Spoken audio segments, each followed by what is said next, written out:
નમસ્કાર, અખબારની ખબર સાથે હું છું કિરણ. સુપ્રભાત.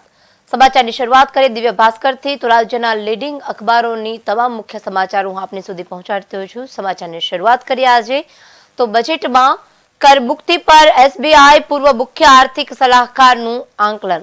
બજેટ ચાલે છે અને બજેટને લઈ અને અત્યારે તમામ દેશના લોકોની અત્યારે બજેટ પર નજર છે અને બજેટમાં શું સસ્તું થયું, શું મોંઘું થયું તેના પર સૌ કોઈની નજર છે, જેમાં મધ્યમ માટે હવે સ્વર્ગ બન્યું છે આ બજેટ. કારણ કે બજેટમાં કર મુક્તિ પર એસબીઆઈ પૂર્વ મુખ્ય આર્થિક સલાહકારનું આંકલન.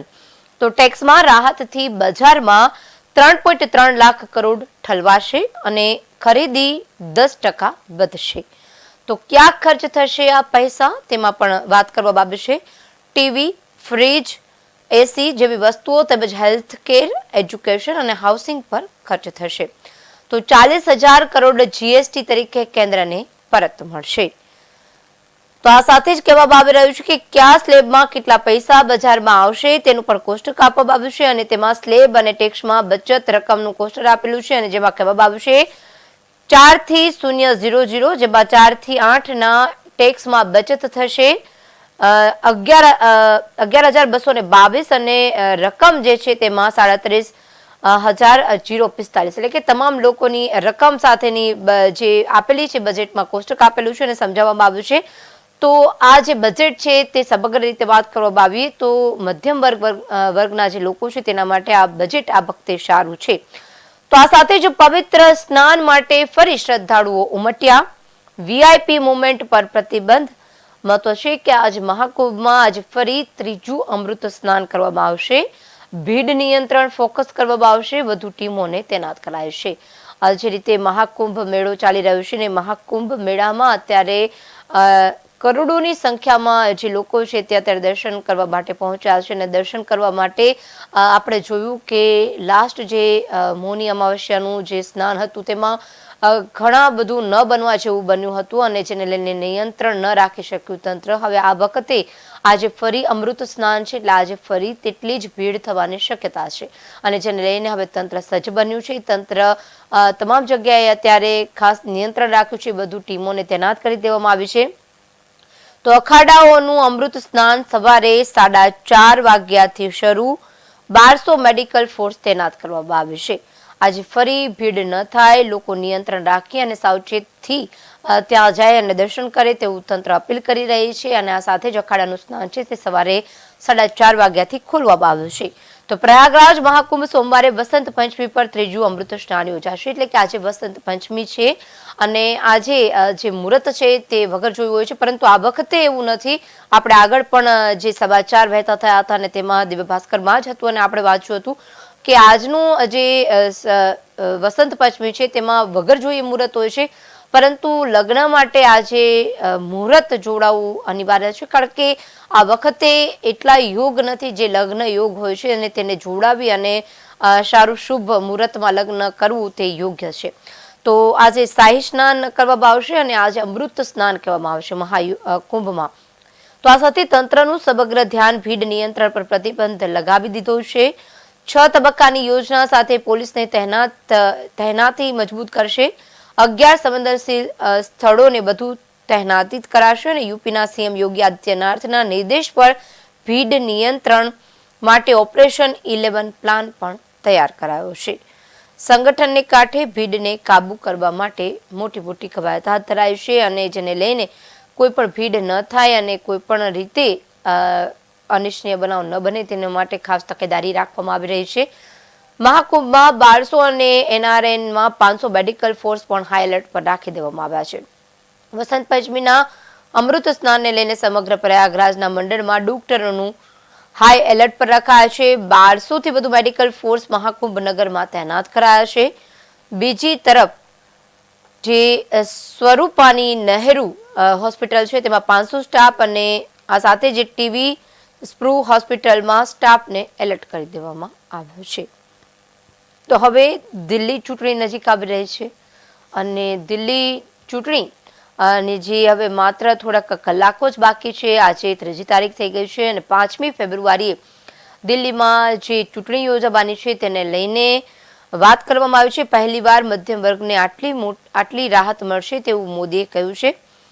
નવી દિલ્હીના વડાપ્રધાન નરેન્દ્ર મોદીએ રવિવારે દિલ્હી ચૂંટણી માટે અંતિમ રેલીને સંબોધિત કરી હતી અને તેમણે કહ્યું છે કે 8મી ફેબ્રુઆરીએ ભાજપની સરકાર બનવાથી મહિલાઓના ખાતામાં મહિલાને દિવસે 2500 મોકલવાની જાહેરાત કરી છે. હવે ભાજપ પણ જાહેરાત કરવામાં પીછેહઠ નથી કરી રહ્યું અને પીએમ મોદીએ કહ્યું છે કે 12 લાખ સુધીની આવકને ઇન્કમ ટેક્સ મુક્ત કરવાથી મધ્યમ વર્ગના હજારો રૂપિયા બચશે.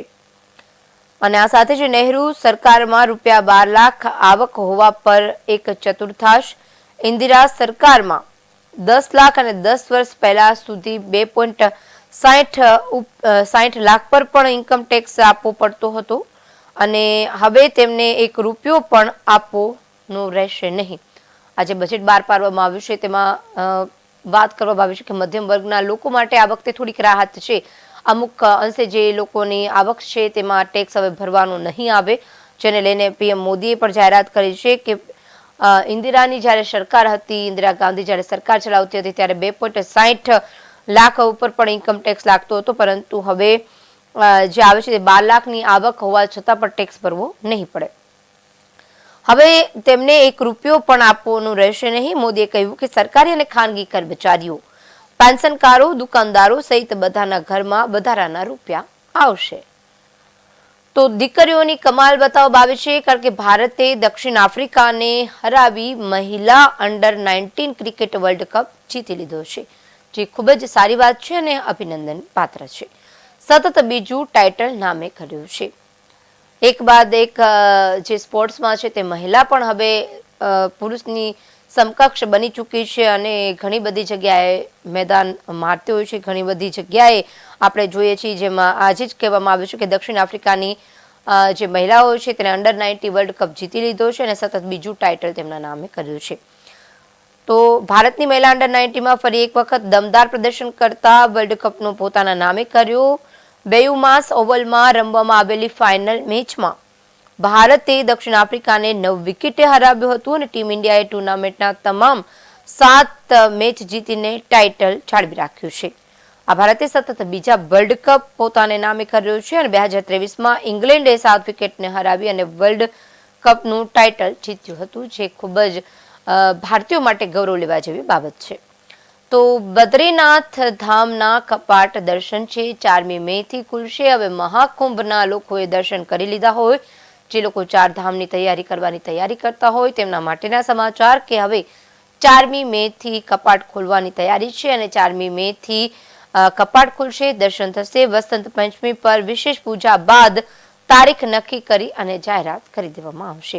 આજે કપાટ જે છે તેમાં દર્શન કરી અને જે પૂજા કરવામાં આવશે, જેની વિશેષ પૂજા હોય છે વસંત પંચમીની, અને તેને લઈ અને ત્યારબાદ જે તારીખ છે તે નક્કી કરાશે. બદ્રીનાથ ધામના કપાટ 4 મેના રોજ 6 વાગ્યે ભક્તો માટે ખુલશે. વસંત પંચમીના રોજ નરેન્દ્રનગરમાં પૂર્વ ટિહરી રાજ દરબારમાં આયોજિત પૂજા બાદ તારીખ અંગે નિર્ણય લેવામાં આવ્યો છે. ગણેશ પંચાંગ અને ચોકી પૂજા બાદ રાજ પુરોહિત આચાર્ય કૃષ્ણ પ્રસાદ ઉનિયાલે કપાટ ખોલવાની તારીખ જાહેર કરી છે.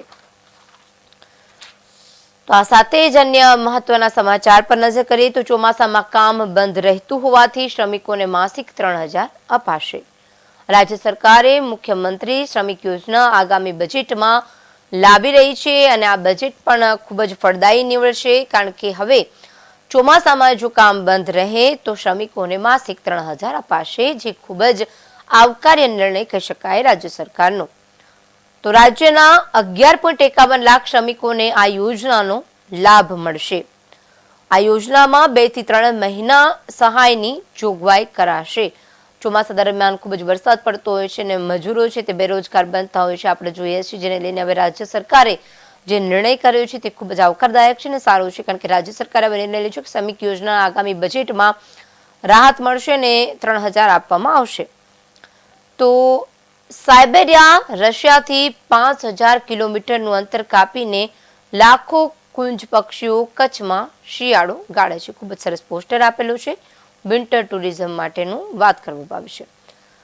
તો ભારત અંતિમ મેચ 150 રનથી જીત્યું, સિરીઝ 4-1 કબજે કર્યું. અભિષેકના 35 રન 2 વિકેટ પણ લીધી. તો આ સાથે જ 247ના ટાર્ગેટ સામે ઇંગ્લેન્ડને 97માં સમેટાઈ ગઈ. તો 10 વર્ષની લક્ષ્યાએ નાટકની મદદથી હજારોને વ્યસન મુક્ત કર્યા, 50,000ને શપથ લેવડાવ્યા.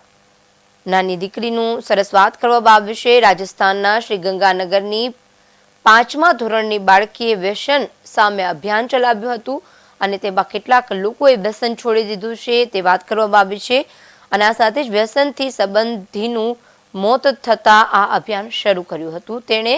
અને લોકોએ 10 વર્ષના લક્ષ્યને નાટકની મદદથી 50,000 શપથ લીધા હશે અને વ્યસન મુક્ત થયા છે. ખૂબ જ સારી વાત છે. પાટણથી કચ્છના રણમાં જવા 550 કરોડના ખર્ચે 278 કિલોમીટરનો નવો નેશનલ હાઈવે તૈયાર થયો છે. હવે પાટણથી કચ્છના રણકાંઠાના ગામોમાંથી હાઈવે પસાર થયો. તો ઉત્તર ગુજરાત રાજસ્થાન તરફથી પ્રવાસીઓ માટે મુસાફરીનું અંતર હવે ઘટી જશે, ફટાફટ પહોંચી શકાશે કારણ કે હાઈવે તૈયાર થઈ ગયો છે. આકર્ષક રણનું સફર સાથે નવા સ્થળો પણ જોવા મળશે. તો આરબીઆઈ રેપો રેટમાં ઘટાડો કરી શકે છે. બાળકને જે ભાષામાં વિચાર સ્વપ્ન આવે તે માધ્યમમાં ભણાવો તેવું કહેવામાં આવ્યું છે. ગુજરાતી, અંગ્રેજી કે ગુજલેશ કે કયા માધ્યમમાં બાળકોને ભણાવવા જોઈએ તે મુદ્દે વાલીઓનો સર્વે કરવામાં આવ્યો હતો અને કહેવામાં આવ્યું છે કે બાળકને જે ભાષામાં વિચાર અને સ્વપ્ન આવે તે બાળક તે માધ્યમમાં ભણાવો તે ખૂબ જરૂરી છે. કારણ કે આપણે એવો જ આગ્રહ રાખતા હોઈએ છીએ ઘરમાં ભલે ગુજરાતી બોલતા હોય હું કે તમે બધા આવી ગયા ગુજરાતી બોલતા હોય પરંતુ જે છે શાળાએ જતું બાળક છે તે અંગ્રેજી માધ્યમમાં હોવું જોઈએ, ઇંગ્લિશ મીડિયમમાં ભણવું જોઈએ અને ફટાફટ ઇંગ્લિશ પણ બોલવું જોઈએ તેવું આપણે આગ્રહ રાખતા હોઈએ છીએ વાલી તરીકે. પરંતુ ખરેખર હકીકત સર્વે કરવામાં આવ્યો છે કે જે બાળક જે સરળ ભાષામાં શીખી શકે છે, જે સરળ ભાષામાં બોલી શકે છે, જે વાંચી શકે છે અને રોજિંદા ક્રિયામાં જે ભાષા બોલે છે તે ભાષામાં જ એને ભણાવવાનો આગ્રહ રાખો તેવું કહેવામાં આવ્યું છે. અંગ્રેજી માધ્યમમાં ભણાવવા માટે વાલીઓની કેટલીક માન્યતા એવી છે તે પણ બતાવવામાં આવ્યું છે. આપણે જણાવી દઉં કારણ કે સારો લેખ છે. બીજાના બાળકો અંગ્રેજી માધ્યમમાં ભણે છે તે જોઈને અમે પણ ભણાવીએ છીએ. અત્યારે અંગ્રેજીનો ક્રેઝ છે એટલે ભવિષ્યમાં વિદેશમાં જવા માટે એટલે નાનપણથી બાળક અંગ્રેજી બોલતું થાય અથવા પાયામાંથી જ અંગ્રેજીનો ડર દૂર થઈ જાય, અન્ય રાજ્યમાં ભણવા જવાની જરૂર પડે તો વાંધો ન આવે. ગુજરાતની બહાર જાઓ એટલે હિન્દી અને ઇંગ્લિશ ફરજિયાત થઈ જાય છે એ પણ હકીકત છે. તો પૈસા ન હતા તો અમે અંગ્રેજી માધ્યમમાં ના ભણ્યા પણ હવે પૈસા છે તો બાળકોનું સારું શિક્ષણ આપીએ. પહેલા આપણે એટલો આગ્રહ નહોતો, આજથી 15-20 વર્ષ પહેલા એટલો બધો આગ્રહ નહોતો જેટલો ક્રેઝ અત્યારે છે અંગ્રેજી માધ્યમનો ભણાવવા માટેનો વાલીઓનો. એટલે હવે કહી રહ્યા છે કે પહેલા એટલી જે ફીસ છે તે ભરી નતા શકતા કારણ કે અત્યારે જે ટ્યુશનની ફી બાળકોની છે તે જે ફી છે તેટલી ફીમાં તો પહેલા લોકો આખું ભણતર પૂરું કરી દેતા હતા અને હવે જે ફી છે તેમાં તો ટ્યુશન અને શાળા બંને આવી ગયા. એટલે કહેવામાં આવ્યું છે કે પહેલા ફીના જે ભાવ હતા નતા પૈસા અને ફી નતા ભરી શકતા પરંતુ હવે તો પૈસા પણ છે, ફીના પૈસા છે, તેથી અંગ્રેજીમાં ભણાવવું જે માન્યતા છે વાલીઓની તે બતાવવામાં આવ્યું છે. સ્પર્ધાત્મક પરીક્ષાઓ બધી અંગ્રેજીમાં જ હોય છે તે માટે એ પણ હકીકત છે. અત્યારે જેટલી પણ સ્પર્ધાત્મક પરીક્ષાઓ છે તે ક્યાંક અંગ્રેજીમાં જ હોય છે એટલે બાળકો ક્યાંક વાલીઓ આવો આગ્રહ રાખે છે સગા સંબંધીની સલાહથી. તે પણ હકીકત છે. બાળક અને વાલીને પડતી તકલીફ હવે ભણાવી તો લઈએ છીએ આપણે પણ કેટલી તકલીફો પડે છે તેની પણ વાત કરાય છે. બાળકની માતૃભાષાથી એકદમ નવી ભાષા હોવાથી સમજવામાં તકલીફ પડે છે. ગોખણપટ્ટી કરીને ભણવું પડે છે. વાલીને અંગ્રેજી ન આવડતું હોવાથી તેને ઘરે શીખવાડી શકાતું નથી કારણ કે ઘણા બધા લોકો એવા છે જે પૈસો તો કમાઈ લે છે પરંતુ ખરેખર વાલીઓને પણ નથી આવડતું હોતું અંગ્રેજી અને તેના કારણે તેઓ એવો આગ્રહ રાખતા હોય છે કે ટ્યુશન મોકલે અને ત્યારબાદ શાળાએ મોકલે કારણ કે તેનું બાળક છે તે સારી રીતે અંગ્રેજી શીખી શકે, ભવિષ્યમાં તેને અગવડ ન પડે, તકલીફ ન પડે. એના કારણે હવે પોતે તો ભણાવી ન શકે એટલે ટ્યુશનનો આશરો લેતા હોય છે. તો વાલીને અંગ્રેજી ન આવડતું હોવાથી તેને ઘરે નથી શીખવાડી શકતા, વાતાવરણ અને બહાર સમાજ વચ્ચે ભળી શકતો નથી. કારણ કે ઘરમાં ગુજરાતી બોલાતું હોય, શાળામાં હિન્દી અને અંગ્રેજી બોલાતું હોય, બંને વચ્ચે ગૂંચવાયેલું બાળક હોય છે. પહેલા આપણા મા બાપે જે નિર્ણય કર્યો હતો કે ભાઈ ઘરમાં ગુજરાતી બોલાય છે અને ત્યાં પણ ગુજરાતી શીખે, તેથી આપણે અત્યાર સુધી સારું ગુજરાતી બોલી શકીએ છીએ, ગુજરાતી સમજી શકીએ છીએ. અમુક તળપદી ભાષા ગુજરાતીની હોય છે એ પણ આપણે સમજી શકીએ છીએ, પરંતુ કારણ કે આપણા ઘરમાં એવી ભાષા બોલાતી હતી ગુજરાતી. પરંતુ હવે એવું થઈ ગયું છે કે ઘરનું વાતાવરણ છે એકદમ ગુજરાતી છે અને બહાર આપણે જે શાળામાં મોકલે છે તે એકદમ હિન્દી અને અંગ્રેજી, એટલે બંને વચ્ચે જે બાળક પીસાતું હોય છે તે પણ હકીકત ઘટના બતાવવામાં આવે છે અને સાચી વાત છે. ઘરના વાતાવરણમાં અને બહારના સમાજ વચ્ચે ભળી શકતો નથી. વાલીઓની આર્થિક રીતે પોસાતું નથી, કારણ કે એક તરફ ગુજરાતી જો આવડતું જ હોય વાલીઓને તો એ ઘરે પણ ભણાવી શકે છે, પરંતુ અહીં વાલીઓને ગુજરાતીઓને અંગ્રેજી નથી આવડતું, એટલે આ આગ્રહ રાખે છે ટ્યુશનમાં રાખવાનું. અને ટ્યુશનની ફી અત્યારે અંગ્રેજી માધ્યમની આપણે સૌ કોઈ જાણીએ છીએ કે 1500 2000 થી સિનિયર કેજીની ચાલુ થતી હોય છે. અને સારા એવા શહેરોમાં જે મોટા જે શહેરો છે તેમાં તો વધુ જ ફી હોય છે અને તેના કારણે આ તકલીફો તો પડતી જ હોય છે. ધોરણ 3 કે પછી 4 પછી પરફોર્મન્સ સારું ન હોય તો ફરી ગુજરાતી માધ્યમમાં જ મૂકવું પડે છે. મોટાભાગની સ્કૂલોમાં અંગ્રેજી માધ્યમમાં ભણાવી શકે તેવા શિક્ષકો જ નથી. મોટાભાગની સ્કૂલોમાં અંગ્રેજી માધ્યમમાં ભણાવી શકે તેવા શિક્ષકો જ નથી.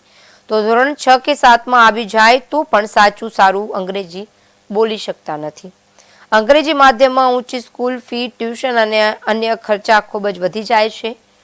બોર્ડ પરીક્ષામાં પરિણામ ઓછું આવે છે. અંતે જે માટે આપણે આટલી સિનિયર કેજીથી લઈ અને બાલવાટિકા સુધી જે શરૂઆત કરીએ છીએ બાળકની, અને અંતે તે જઈ અને બોર્ડ સુધી ઊભું રહે છે અને બોર્ડમાં અંતે જે ખરેખર પરિણામ લાવવું જોઈએ ત્યાં ક્યાંક બાળક છે તે પાછું પડી જાય છે અને ખરેખર જે પરિણામ આવવું જોઈએ આવતું નથી.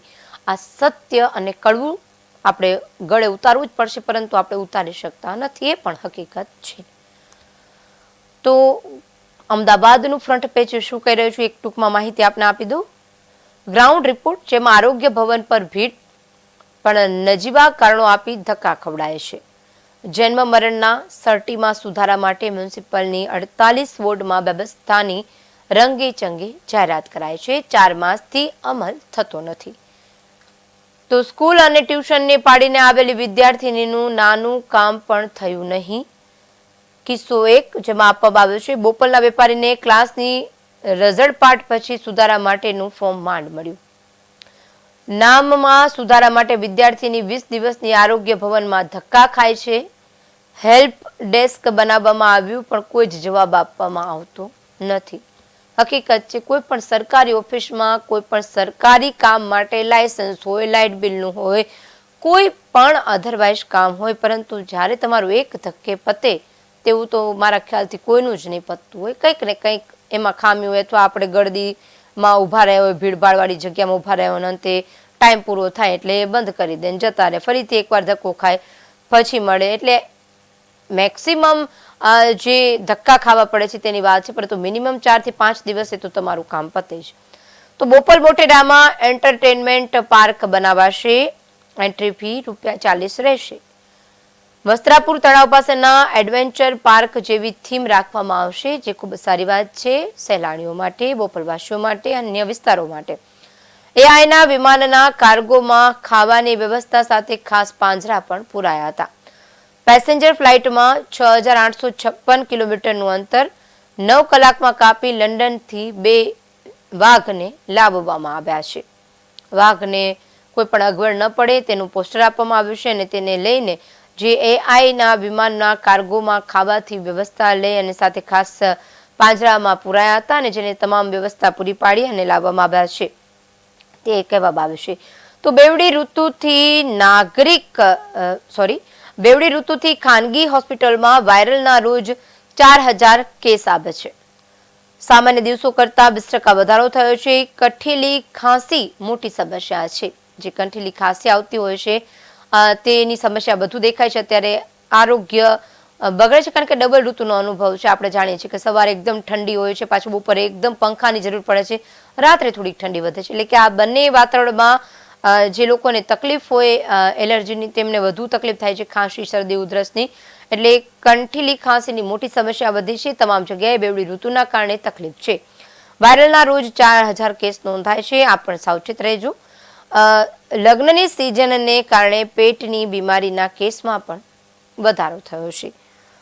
જે તે લગ્નમાં ખાય અને સદે નહીં તેના કારણે બીમારી થતી હોય છે. તો અખબારની ખબરમાં અત્યારે બસ આટલું જ. આવતીકાલે આપણે ફરી મળીશું નવી ખબર સાથે. ત્યાં સુધી રજા આપશો. નમસ્કાર.